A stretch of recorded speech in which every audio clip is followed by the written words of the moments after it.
Life in the Word. My name is Minister Emmanuel Renee Jr. Now to my right, Minister Sharon. Amen, amen. Thank you for joining us today on Life in the Word. Amen. We're excited. We're here to minister the Word of the Lord on today. Amen. We're going to be talking about walking in kingship. Amen. Our topic on today is Seasons of Sons. Amen. We've been talking about sonship in our ministry, Mount Zion Worldwide Ministry. Yes. And Pastor Prophet Man Renee has given us that topic and the assignment of talking about sons. Yes.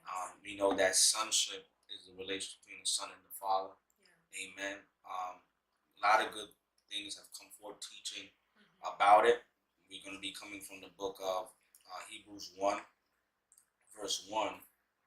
Amen. It says, God having spoken to fathers long ago in the voices and writings of the prophets in many separate revelations, each of which set forth a portion of truth, and in many ways, has in these last days spoken with finality to us in the person of one who is by his character and nature, his Son, namely Jesus, whom he appointed hearer and lawful owner of all things, through whom he also created the universe, that is, the universe as a space-time matter continuum.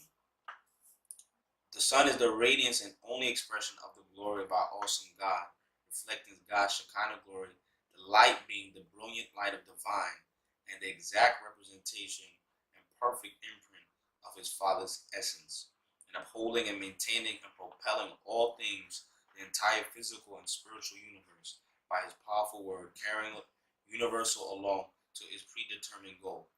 When he himself and no other had, by offering himself on the cross as established our freedom from guilt, he sat down, revealing his completed work at the right hand of the Majesty on high, revealing his divine authority, right? Having become as much superior to angels, since he has inherited a more excellent and glorious name than they, that is the Son, the name above all names. Amen. And we see that sons are here of all things, right? Jesus made the world, sons create. Elevation comes through obedience. The Son is sitting on the throne. In this season, we see that to identify the Son is to identify his character and his nature of God. The Son carries the nature of his Father, right? The same way, as those that have children, you can identify who their father is because of how they look. It's the same way that God looks at you in the spirit and he sees his Son, the character of his Son, the expression of his Son, the nature that you carry, right? And that the season of sons is those that's going to walk in character, that's going to walk in obedience and fully do what the Father has told them to do. It's not enough to declare that you're a son, but don't actually walk it out. It's not good enough to just say, "Oh yeah, I'm the son of my Father," but I don't do what my Father tells me to do. I don't live the way that my Father want me to live. Jesus was totally obedient to the Father. Yes. He said that I'll do what my Father tells me to do. I say what he tells me to say.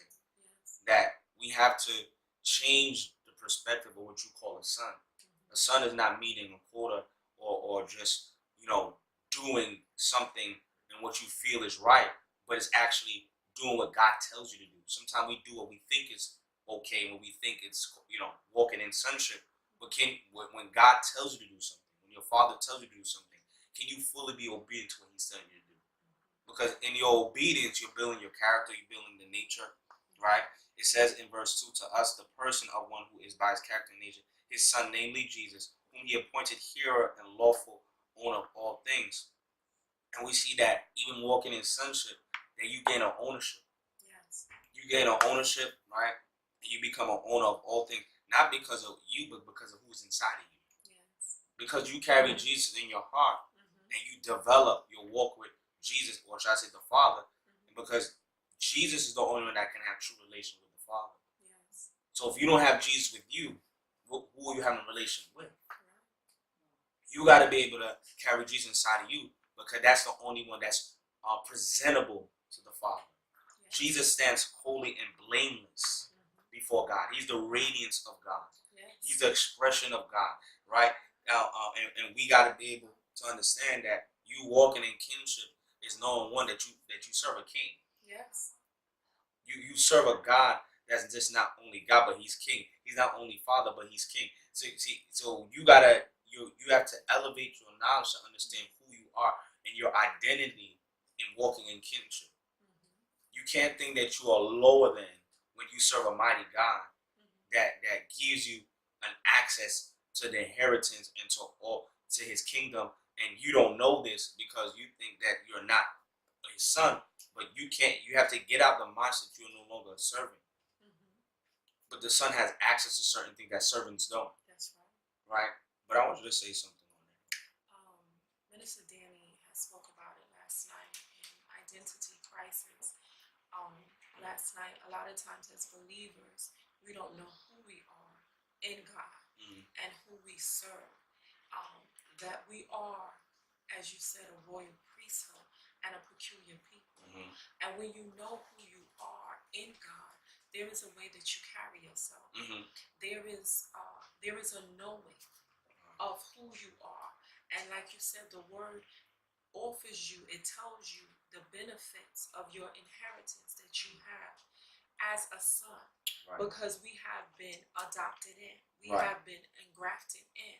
And we have to know that God is the King of Kings and He is the Lord of Lords.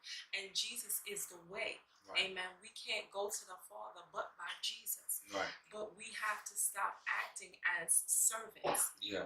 You know, a lot of times servants don't know what the master is doing. They just obey laws. Yeah. But we're sons. So He sits with us and He talks with us and He tells us different things.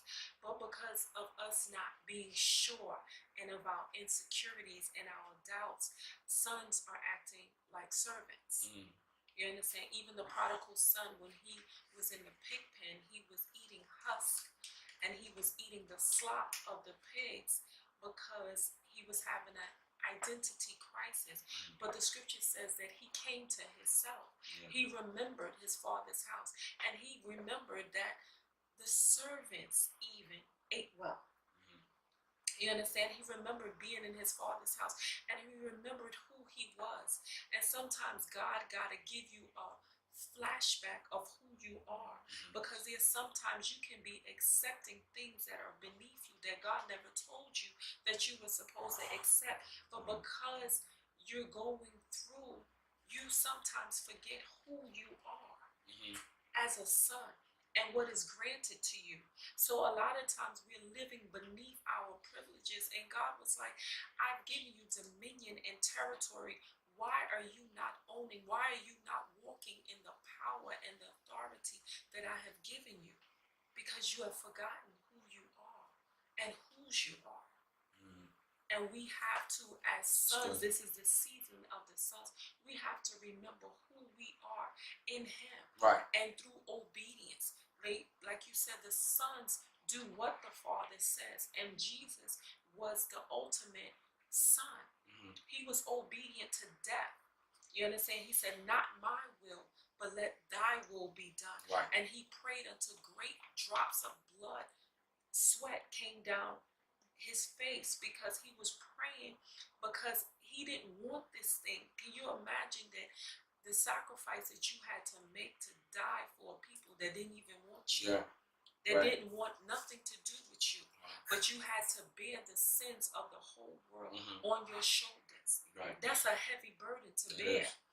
You understand? But it lets you know, even in him being so much God, that even in his humanity, he had to pray.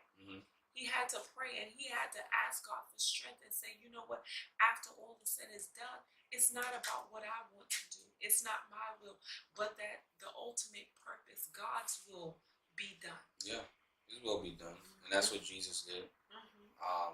You know, sons are the exact representation of the Father. Yes. Right? And in verse 3, it says the Son is the radiance and only expression of the glory of our awesome God. He's the only expression. Yes. The only expression, right, of our awesome God, reflecting God's Shekinah glory, the light being the brilliant light of the divine, and the exact representation and perfect imprint, right?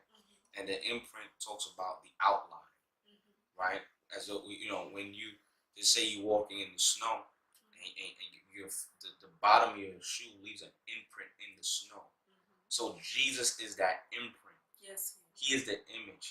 He's the outline of what a true son is. And that we have to walk in the outline. We have to have sons that's rising up, not doing what they want to do, but that's going to follow the pattern of the Father. That's going to do what God has called them to do. We can't create our own outline and saying that we're following our Father, but the Son is humble and walks in humility and is giving himself unto the Father, so that you can't share something that you're not willing to come under. Yes. You can't share. Jesus shares the glory because he was submitted unto God. He was he was submitted unto death. That's why he's the expression of God. That's why he's the radiance of God.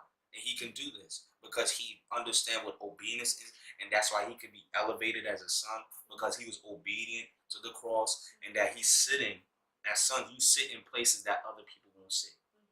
Sit in high places. You sit in high places. You sit in great places because you are a true son, because of relationship. Amen. So we pray that the Lord bless you, that we've been speaking about the season of sons.